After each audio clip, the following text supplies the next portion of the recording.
दोस्तों आज दिन गुरुवार 9 नवंबर 2023 रमा एकादशी का पवित्र व्रत। और कहते हैं जब भी आप व्रत रखो, कथा के साथ साथ अगर किसी भगत की भी कथा सुन लो, कहानी सुन लो, तो आपका ये व्रत अगर आप ना भी रख पाए हों तो इन कथाओं को सुनने से ही, भक्तों की कहानियों से ही हमें भक्त वत्सल भगवान के कृपालुता की और दयालुता की झलक मिलती है। उससे भी हमें व्रत रखने जितना बराबर पुण्य ही मिल जाता है। आइए सुनते हैं आज की इस वीडियो में रमा एकादशी पर माता शबरी, जो कि बहुत ही प्रसिद्ध भगत रही हैं, सभी जानते हैं माता शबरी के बारे में।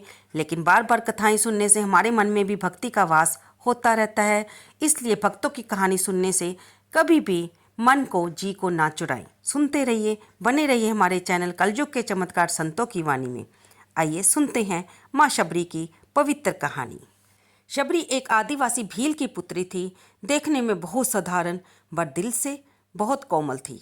इनके पिता ने इनका विवाह निश्चित किया, लेकिन आदिवासियों की एक प्रथा थी कि किसी भी अच्छे कार्य से पहले निर्दोष जानवरों की बलि दी जाती थी।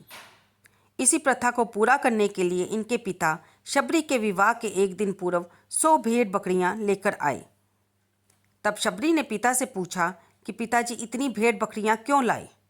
पिता ने कहा, शबरी ये एक प्रथा है जिसके अनुसार कल सुबह तुम्हारी विवाह की विधि शुरू करने से पूर्व इन सभी भेड़ बकरियों की बलि दी जाएगी। ये कहकर उसके पिता वहां से चले जाते हैं।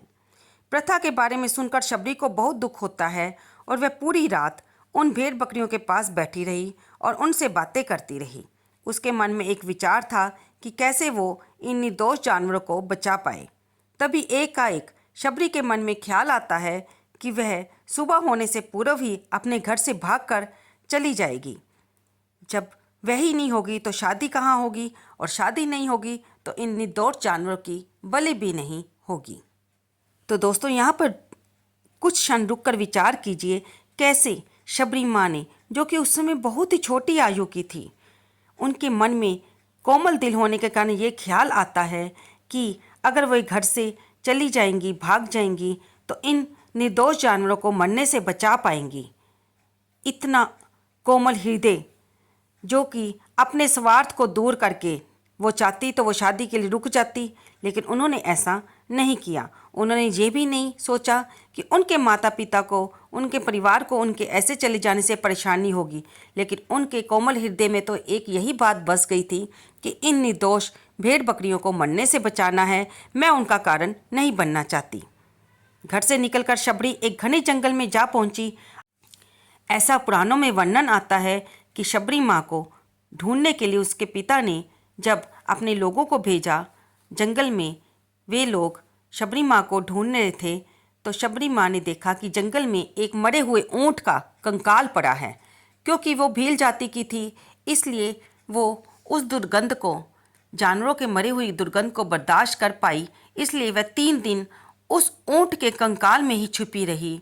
जब सभी परिवारजनों को ये विश्वास हो गया कि उसे जंगल में कोई जानवर मार कर खा गया होगा और उन्होंने खोज बंद कर दी, तब 3 दिनों बाद भूखी प्यासी शबरी उस कंकाल में से निकली और चल दी जंगल की ओर। जंगल के भीतर उसे पता था कि अब अंदर कोई खोजने नहीं आएगा, इसलिए वह चलती गई भूखी प्यासी। जहाँ जंगल के अंदर जाकर उन्होंने देखा कि ऋषियों के आश्रम बने हुए हैं। वे ऋषि हर समय पूजा पाठ में व्यस्त रहते हैं। सुबह ब्रह्म मुहूर्त पर ही वे नदी में स्नान करने चले जाते हैं। जब शिक्षा प्राप्ति के उद्देश्य से उन्होंने कई गुरुवरों के आश्रम में दस्तक दी, तो तुच्छ जाति की जानकर उन्हें सभी ने धुतकार कर निकाल दिया। तब वह जंगल में ही छिप कर रहने लगी। ऐसा भी वर्णन आता है कि शबरी माँ ने, क्योंकि वह भील जाति की थी, एक पेड़ पर अपना घर बना लिया। वह ब्रह्म मुहूर्त में ही उतरकर उस ऋषियों के आश्रमों को साफ करती, उनमें झाड़ू बुहार देती और उनके लिए पूजा के लिए फूल और खाने के लिए फल आदि जुटाकर वहाँ पर रख देती और उजाला होने से पहले ही अपने घर में चली जाती। कुछ दिनों तक ऐसे ही चलता रहा। जब ऋषियों ने ध्यान दिया कि उनके उठने से पहले और स्नान कर कर आने से पहले सारा काम किया होता है, तो कौन है जो ये सारा काम कर जाता है। ऋषियों ने छिपकर एक दिन देखा कि शबरी ये सारा काम करके जा रही है, तो उन्होंने उसे मना कर दिया और वहाँ से दूर चले जाने को कहा, क्योंकि वह नीच जाति की थी। भटकती हुई शबरी मतंग ऋषि के आश्रम में पहुंची और उनसे शिक्षा प्राप्ति की इच्छा व्यक्त की। मतंग ऋषि, जो कि अंतर्यामी थे, उन्होंने शबरी को उसकी नीच जाति होने के बावजूद खुशी के साथ अपने गुरुकुल में स्थान दे दिया। शबरी मतंग ऋषि की आश्रम में सेवा करने लगी और ऐसा जानकर बाकी सब ऋषियों ने मतंग ऋषि का तिरस्कार कर दिया, क्योंकि उन्होंने शबरी को अपने आश्रम में स्थान दिया था। शबरी ने गुरुकुल के सभी आचरणों को आसानी से अपना लिया और दिन रात अपने गुरु की सेवा में लग गई। वह जतन से शिक्षा ग्रहण करने के साथ साथ आश्रम की सफाई, गौशाला की देखरेख, दूध दोहने के कार्य के साथ सभी गुरुकुल के वासियों के लिए भोजन बनाने का कार्य भी करने लग गई। कई वर्ष बीत गए। मतंग ऋषि शबरी की गुरु भक्ति से बहुत प्रसन्न थे। मतंग ऋषि का शरीर दुर्बल हो चुका था, इसलिए उन्होंने एक दिन शबरी को अपने पास बुलाया और कहा, पुत्री, मेरा शरीर अब दुर्बल हो चुका है, इसलिए मैं अपनी देह यहीं छोड़ना चाहता हूँ, लेकिन उससे पहले तुम्हें आशीर्वाद देना चाहता हूँ। बोलो, तुम्हें क्या चाहिए। आंखों में आंसू भरकर शबरी मतंग ऋषि से कहती है, हे गुरुवर, आप ही मेरे पिता हो, मैं आपके कारण ही जीवित हूँ, मुझे अपने साथ ले जाइए। तब मतंग ऋषि ने कहा, नहीं पुत्री, तुम्हें मेरे बाद इस आश्रम का ध्यान रखा है। एक दिन भगवान राम तुमसे मिलने यहाँ आएंगे और उस दिन तुम्हारा उद्धार होगा, तुम्हें मोक्ष की प्राप्ति होगी। इतना कहकर मतंग ऋषि अपनी देह त्याग कर समाधि ले लेते हैं। उस दिन से शबरी हर रोज प्रातः उठकर बाग जाती, ढेर सारे फल इकट्ठा करती, सुंदर सुंदर फूलों से अपना आश्रम सजाती, क्योंकि उसे भगवान राम के आने का कोई निश्चित दिन नहीं पता था। उसे केवल अपने गुरुवर की बात पर यकीन था, इसलिए वह रोज श्री राम जी के इंतजार में समय बिता रही थी और रोजाना यही कार्य करती।